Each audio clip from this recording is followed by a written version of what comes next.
Lundi 20 janvier 2020, vous êtes bien sur Shérif La Télévision, disponible sur tous les décodeurs. Merci de nous choisir pour vous informer et bienvenue dans ce tour d'horizon de l'actualité nationale et internationale dont voici les titres. L'armée malienne a célébré ce lundi 20 janvier 2020 son 59e anniversaire placé sous le signe d'une nouvelle armée républicaine. Le défilé militaire était placé sous la haute présidence du chef de l'État Ibrahim Boubacar Keïta, chef suprême des armées. La ministre de la Promotion de la Femme, de l'Enfant et de la Famille, Dr Diakité Aïssata Kassa Traoré, était en visite aux logements sociaux de Ntabakoro. Objectif, constater de visu la réalisation des femmes de l'Association des Sœurs Unies. Plus de précisions dans ce 19h.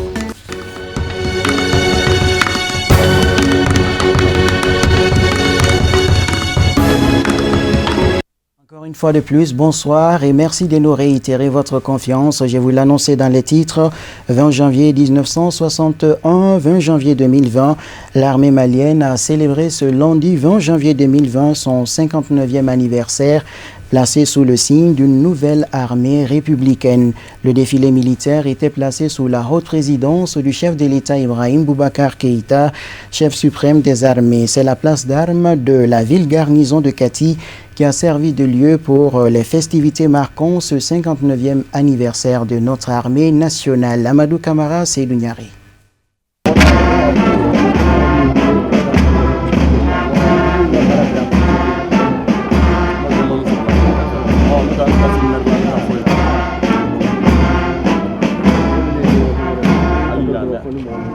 Cette cérémonie de célébration de la fête de l'armée nationale s'inscrit en droite ligne des objets assignés aux FAMA qui est d'assurer le maintien d'ordre et de sécurisation de l'ensemble du territoire à 59 ans d'existence. Il faut se réjouir de ce que l'armée est toujours consciente, l'armée est toujours alerte, de ce que l'armée est toujours mobilisée, de ce que l'armée est toujours en train de tout mettre en œuvre afin que tous les contrevenants à l'ordre public puissent être débarrassés au bonheur des populations du Mali et des partenaires du Mali. Les responsables militaires ont placé ce 59e anniversaire de l'armée du Mali sous le signe de la nouvelle armée reconstituée. Ça signifie que dorénavant, à partir de maintenant, c'est tous les fils du pays qui sont ensemble, main dans la main, sans considération de couleur, sans considération de provenance géographique, ethnique, communautaire ou religieuse, pour être ensemble, pour combattre les ennemis du Mali.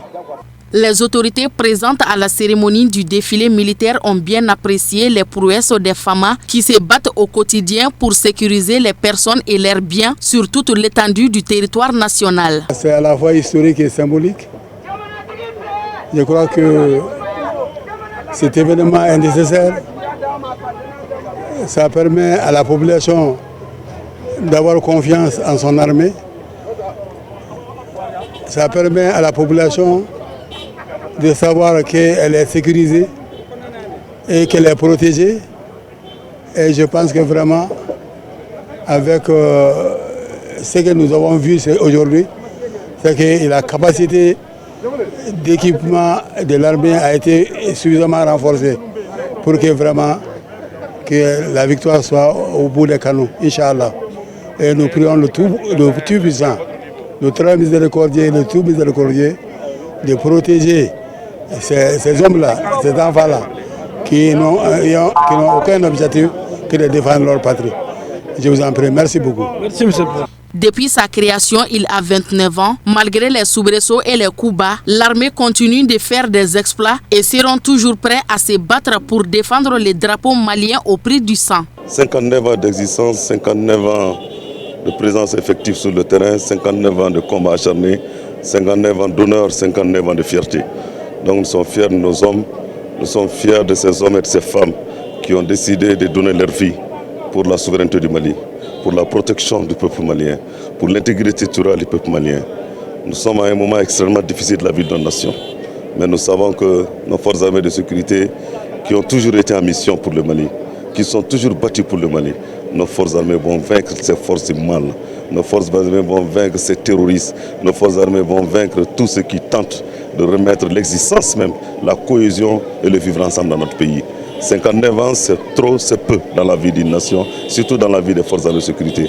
Aujourd'hui, grâce à la volonté politique du président de la République, nos forces armées sont en train de monter en puissance.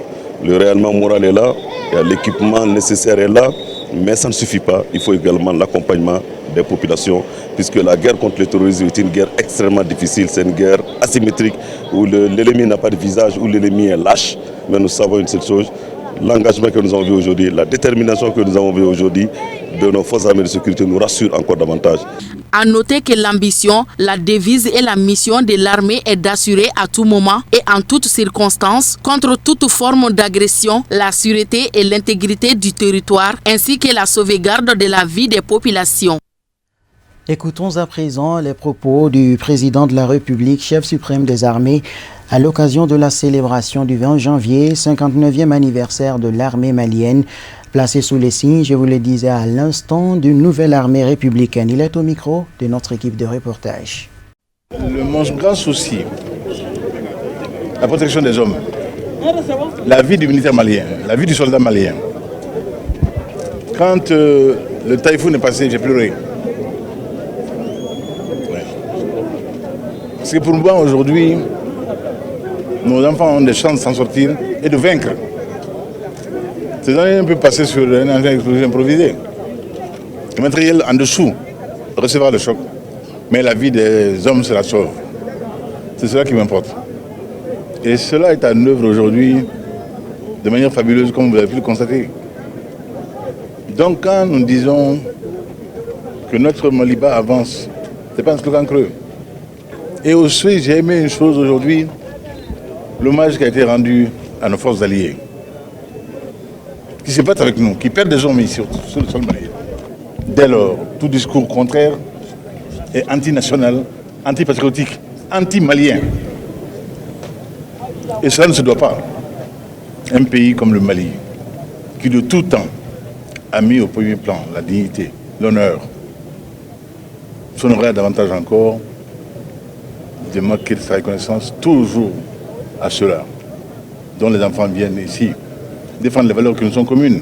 Mais ce faisant, sont fauchés comme les nôtres par ceux-là qui sont dans l'ombre, qui nous guettent au sortir d'une mosquée, qui nous guettent dans un marché, un lieu de convivialité où ils viennent s'aimer la mort et la désolation. Ces marchands de chaos, ces marchands de haine n'ont rien à voir avec le Mali. Le Mali est un pays de paix. L'humanisme soudanien a immergé, a triomphé sur les berges du Niger pendant des siècles et s'est révélé au monde dans son humanité, pas dans sa cruauté, pas dans sa bestialité.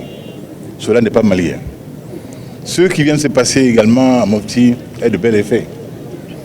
Cette rencontre écuménique de très haut niveau qui a appelé à la paix, qui a dit les vertus de la paix, qui a dit les vertus du vivre ensemble et le rappel des bonnes habitudes dans lesquelles nous avons baigné et que nous avons connues et qui sont seules nôtres, pas celles-là que nous ne connaissons pas, importées, venues d'ailleurs, qui n'ont rien à voir avec notre vivre malien.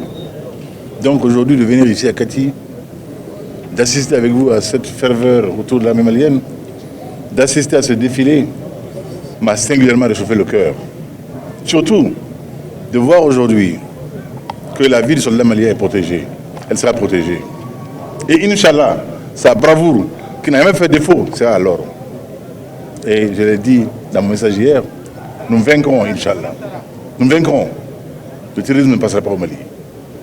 Nous aurons le déçu.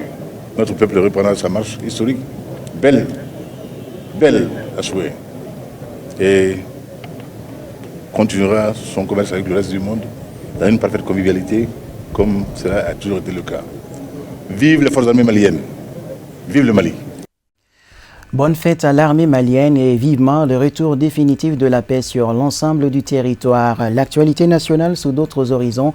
Je vous l'annonçais également dans les titres. L'Association des Sœurs Unies des logements sociaux de Tabakoro a reçu la visite de Madame la ministre de la Promotion de la Femme, de l'Enfant et de la Famille, Dr Diakité Aïssata Kassa Traoré. La ministre était venue constater de visu la réalisation des femmes de Ntabakoro et leur a également apporté des cadeaux. Marietou Diallo, nous on connaît.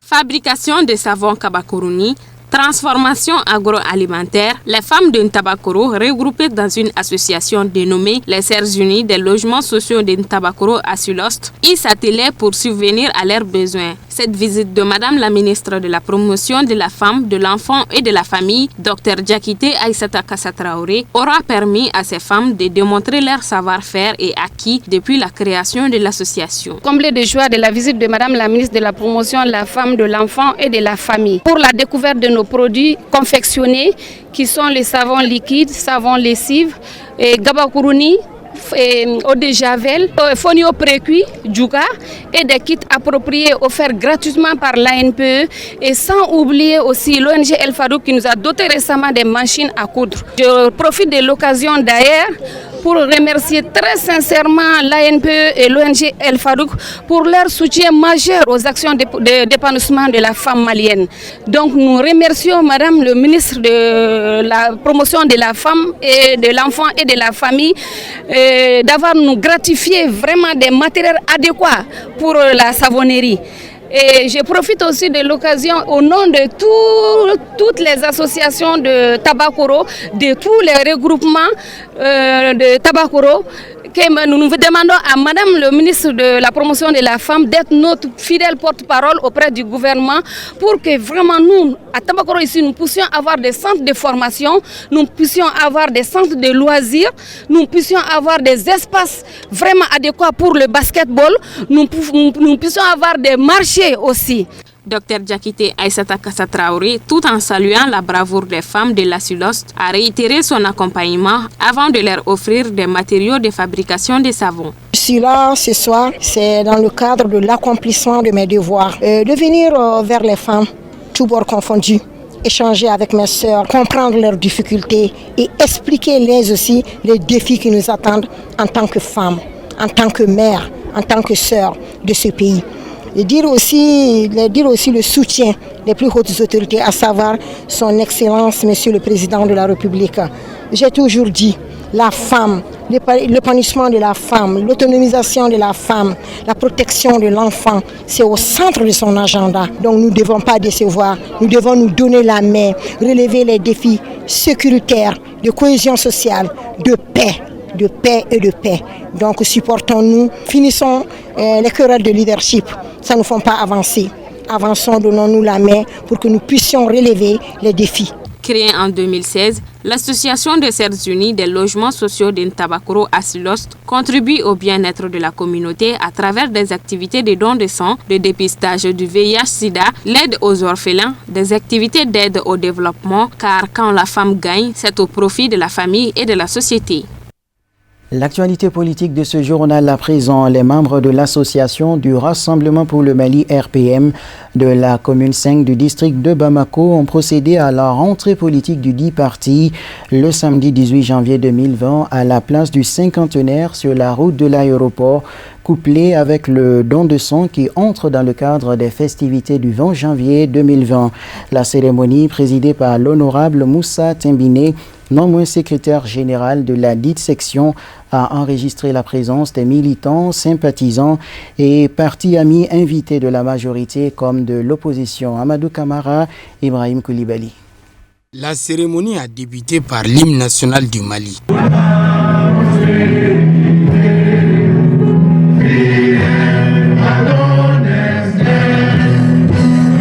Suivi d'une série d'interventions qui ont tour à tour situé l'événement dans son contexte en mentionnant la crise multidimensionnelle avec son cortège de nombreuses victimes militaires et civiles. Rappelons que cette rentrée politique intervient dans le sillage des festivités du 20 janvier, occasion pour les militants du RPM de donner leur sang aux femmes. Je tiens tout d'abord à vous remercier au nom des sections RPM du parti, de l'UFRPM et de la jeunesse RPM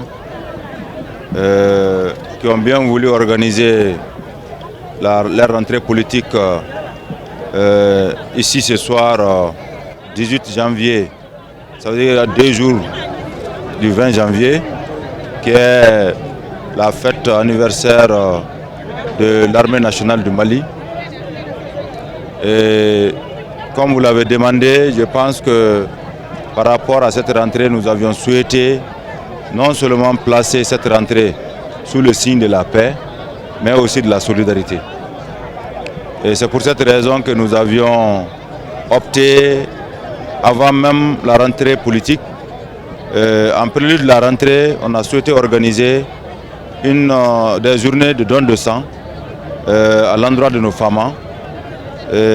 Ensuite, nous nous sommes dit que, comme pour mieux réussir cette rentrée politique et que ça reste une date mémorable, donc il fallait choisir une date en prélude du 20 janvier. Donc c'est ce qui nous a amené à choisir la date du 18. Le secrétaire général de la section RPM de la commune 5 du district de Bamako a encouragé ses camarades au respect des valeurs fondatrices du parti en vue d'être au rendez-vous des grands défis de l'heure. Je vais aussi profiter de cette occasion pour inviter l'ensemble de la population à œuvrer la main dans la main pour que les résolutions du dialogue national inclusif soient une réalité au Mali. Qu'on puisse œuvrer pour la paix, la cohésion, l'unité et l'entente. Nous avions aussi invité tout le monde, en tout cas, à œuvrer pour que réellement ce qui vient d'être pris comme décision lors de la rencontre de Pau, c'est-à-dire le fait de resserrer, en tout cas, les positions de nos... Une rentrée politique qui a été occasion pour les militants de renouveler leur soutien au président de la République, au gouvernement ainsi qu'aux institutions de la République. On ne pouvait pas aussi créer un tel cadre sans réitérer notre soutien au président de la République. Et comme vous le savez bien, quand on parle du RPM, entre le RPM et le président de la République, il ne saurait y avoir d'espace. Donc le président de la République, Ibrahim Boubacar Keïta, a notre soutien total, à notre soutien indéfectible, et nous avons tenu à réitérer ce soutien, non seulement à lui, à son Premier ministre, mais aussi à tous les membres du gouvernement et à toutes les institutions de la République. Statutaire, cette rentrée politique s'inscrit en droite ligne de la vision du président de la République Ibrahim Boubacar Keïta et réaffirmée par la 4e conférence nationale du RPM qui a de rassembler tous les Maliens autour du projet présidentiel. Direction la cité verte du Kénédougou pour parler encore politique. La sous-préfecture de l'arrondissement de Luluni, dans le cercle de Kadiolo, a reçu la délégation de l'ASMAN CFP, Alliance pour la solidarité au Mali, convergence des forces patriotiques, conduite par son président Soumeilou Boubèye Maïga, ancien Premier ministre. L'objectif s'inscrit dans une série de visites aux militants et sympathisants à l'intérieur du pays. L'événement qui s'est déroulé dimanche 19 janvier 2020 a vu la participation des responsables politiques, religieux et coutumiers de la localité, nos envoyés spéciaux Sadio Sidibé, Draman Malé. Ce déplacement dans la capitale du Folona a pour objectif de rencontrer les militants et sympathisants de l'Alliance pour la solidarité au Mali, convergence des forces patriotiques ASMA CFP de la sous-section de Luluni dans la région de Sikasso afin de recueillir certaines de leurs préoccupations relatives aux difficultés d'ordre économique et social pour le bon fonctionnement du parti. C'est une visite que j'ai rendue à des amis ici, et qui s'inscrit aussi dans une série de visites que j'avais déjà effectuées ailleurs, mais dans la proximité, et sans considération d'appartenance partisane en tant que telle. Parce que comme je l'ai dit, si nous sommes dans l'action politique, c'est une action au service de tous les citoyens, sans distinction de parti, parce que pour le bénéfice de ce que nous faisons, nous n'allons jamais dire voilà ce qu'ils doivent en bénéficier, voilà ce qu'ils ne devraient pas en bénéficier. Et donc, tout l'exercice pour nous, c'est d'abord de venir remercier les gens, de les saluer, parce que j'ai de vieux amis ici, d'être à l'écoute des populations et des citoyens pour d'abord être bien informés de tous leurs problèmes, donner des conseils là où nous pouvons le faire, aider à résoudre les problèmes que nous pouvons faire et transmettre aussi les doléances des uns et des autres là où ça devrait être transmis. C'est comme ça qu'on est au service des gens. Cette visite a débouché sur une lueur d'espoir selon les populations des 43 villages de l'arrondissement de la commune rurale de Luluni venus pour la circonstance. Là où je suis vraiment satisfait parce que là, ma population, ils ont parlé des choses que moi-même je n'avais pas bien penser à tout ça, mais je crois que tout a été dit en un mot. Accueillis sous un soleil de plomb par une population enthousiaste, avec notamment un trousseau de cadeaux symboliques composé de patates douces, d'ignames, d'aubergines et de bananes. Le fait de s'engager, le fait de se consacrer à l'action collective, le fait de ne pas être indifférent à ce qui concerne la collectivité, mais pour nous c'est une vocation, c'est un engagement de tous les temps. Ces doléances peuvent être bien acheminées. Donc si moi je peux être un canal par lequel les doléances peuvent être bien acheminées, ben c'est tant mieux. Et comme je l'ai dit, il y a des choses que je peux régler moi-même, il y a d'autres, je peux donner des conseils et sur certains points, je vais transmettre leurs doléances à qui de droit pour que les autorités qui sont en charge de ces questions-là en soient informées. Je les remercie aussi pour la confiance dont je bénéficie à leur niveau, et puis en les rassurant que je me ferai le porte-parole de tout ce que j'ai entendu ici comme doléance. Cette visite a pris fin par des salutations coutumières et quelques intonations des chasseurs traditionnels avant de prendre la direction de Bamako. L'association malienne des revendeurs de cartes de recharge a fêté ses 10 ans d'existence à travers une cérémonie au cours de laquelle un nouveau bureau a été présenté à l'assistance. C'était le dimanche 19 janvier 2020 à Kalabankura. Le récit. 19 janvier 2010, 19 janvier 2020, l'association malienne des revendeurs de cartes de recharge a 10 ans d'existence grâce à la résistance de ses militants. L'anniversaire de cette 10e année a été fêté avec éclat par ses membres. La lecture du Coran, des témoignages sur les activités de l'association et entre autres étaient au menu de cette cérémonie. En ce jour, dimanche le 19 janvier 2020, jour de fête certes, mais nous voulons aussi profiter de l'occasion de dire aux opérateurs merci et nous leur demandons de nous aider à sauvegarder notre emploi. Un emploi grâce auquel nous avons fondé des foyers et créé un espoir pour une panoplie de liens sociaux. Nous demandons à tous les membres de la Marser la solidarité. Solidarité, une fois de plus, solidarité. Car c'est dans cela que nous pouvons obtenir les résultats. Le président l'a dit, 10 ans, ce n'est pas 10 jours. Vraiment, nous sommes vraiment contents aujourd'hui de recevoir ce beau monde qui nous accompagne aujourd'hui pour ces 10 ans d'anniversaire. Vraiment, c'est une joie et un grand plaisir pour nous. Les intervenants n'ont pas manqué d'évoquer les difficultés rencontrées par l'association au cours de ces 10 dernières années. Pendant 10 ans, la Marser a été confrontée à des difficultés qui ont contraint certains à abandonner leurs activités et à la limite même poussé d'autres à quitter le Mali, tel que le président d'honneur, le premier président de la Marser, Madame Traoré. Vraiment, nous les remercions. Les difficultés de notre travail ont coûté la vie de certains auxquels nous rendons un hommage mérité. Un exemple, Abdul Karim Bagayoko, qui était un master. Oui, pendant ces 10 ans, on peut dire que nous avons eu des satisfactions, comme nous avons eu des problèmes aussi. Donc, dans toutes choses, il y a des difficultés. Comme vous le savez bien, nous avons 3 opérateurs, Orange Mali, Malitel, Télécel. Nous avons eu des difficultés avec les 3 réseaux. Bon, alhamdoulilah, souvent on parvient à résoudre ces problèmes. Des fois aussi,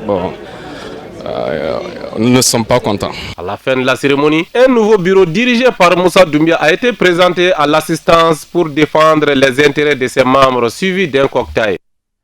L'actualité au-delà des frontières africaines, les dirigeants des principaux pays impliqués dans le conflit qui déchire la Libye se sont réunis ce dimanche à Berlin, en République fédérale d'Allemagne, pour tenter de poser les bases de la paix dans le pays en évitant les ingérences étrangères qui attisent le conflit. Amadou Diarra.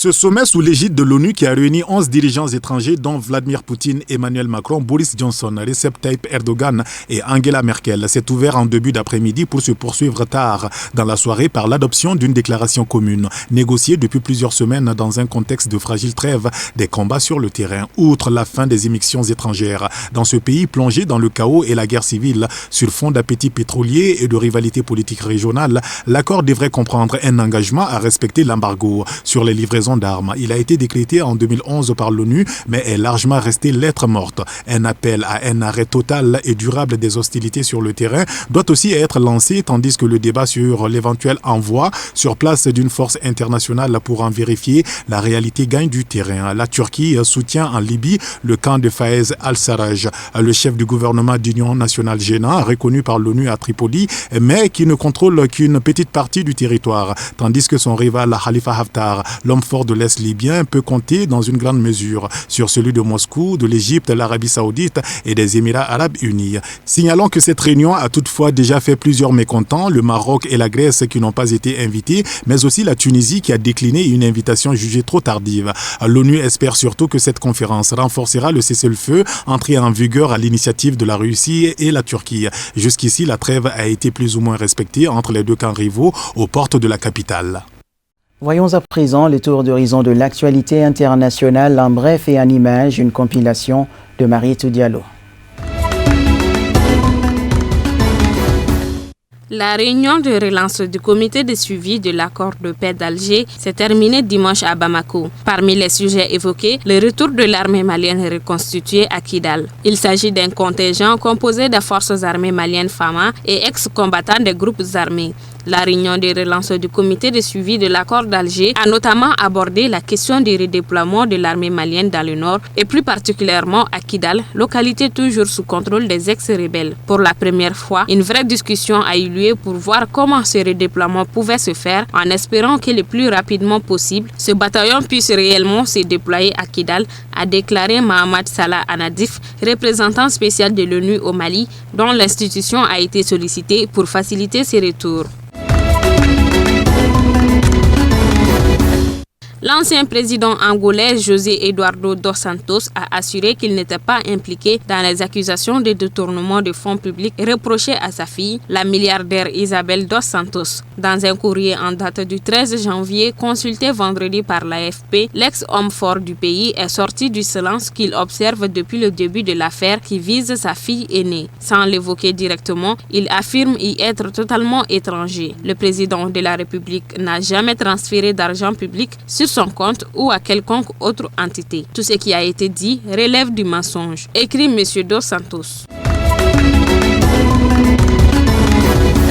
Pour le deuxième jour consécutif, de violents affrontements ont opposé ce dimanche 19 janvier à Beyrouth, manifestants anti-gouvernementaux et forces de l'ordre, faisant au total plus de 500 blessés. Malgré la gravité de la crise, les dirigeants libanais ne parviennent pas à s'entendre sur la formation des nouveaux gouvernements censés mener des réformes de fond pour freiner l'effondrement économique et social du pays. Pour le deuxième soir consécutif, de violents affrontements ont opposé dimanche à Beyrouth des manifestants anti-gouvernementaux et les forces de l'ordre. Des renforts de l'armée et de la police anti-émeute ont été déployés dans le centre-ville où des centaines de manifestants se sont une nouvelle fois rassemblés à l'entrée d'une avenue menant au Parlement. Les bureaux de vote ont ouvert dimanche matin aux Comores pour des élections législatives offertes au camp du président Azali Assoumani par ses adversaires qui boycottent le scrutin. Quelques 320 000 électeurs sont appelés à participer à ce premier tour du scrutin pour choisir les 24 députés de l'Assemblée fédérale comorienne. La plupart des bureaux de la capitale Moroni, noyés sous de fortes averses, ont ouvert en début de matinée avec du retard, le temps de pouvoir disposer du matériel électoral, a constaté un journaliste de l'AFP. Un rappel de l'actualité nationale de ce journal. L'armée malienne a célébré ce lundi 20 janvier 2020 son 59e anniversaire placé sous le signe d'une nouvelle armée républicaine. Le défilé militaire était placé sous la haute présidence du chef de l'État Ibrahim Boubacar Keïta, chef suprême des armées.